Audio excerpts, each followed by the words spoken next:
Io insegno diritto costituzionale all'Università di Catania e sono un ex studente del liceo ospedalieri. Devo dire che l'esperienza vissuta in questo liceo è stata fondamentale per la mia formazione.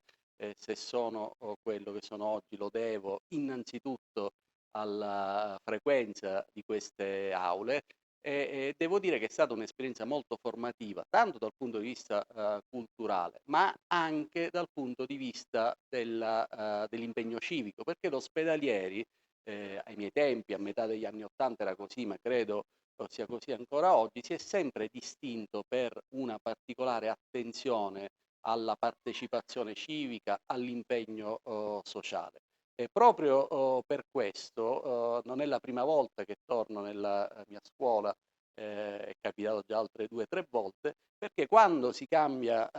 ruolo, quando si passa allo stato di studente medio, poi lo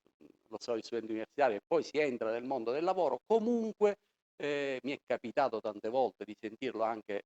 da altri miei ex compagni di scuola, si rimane molto legati all'ospedaliere. Quindi questa è una comunità che si alimenta nel tempo con gli studenti che man mano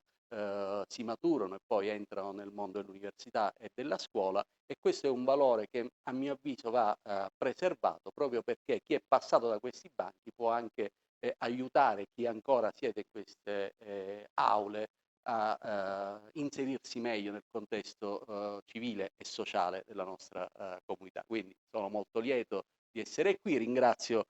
gli studenti, i professori e la preside, io ancora la chiamo come si chiamava una volta, per avermi dato questa occasione. Grazie.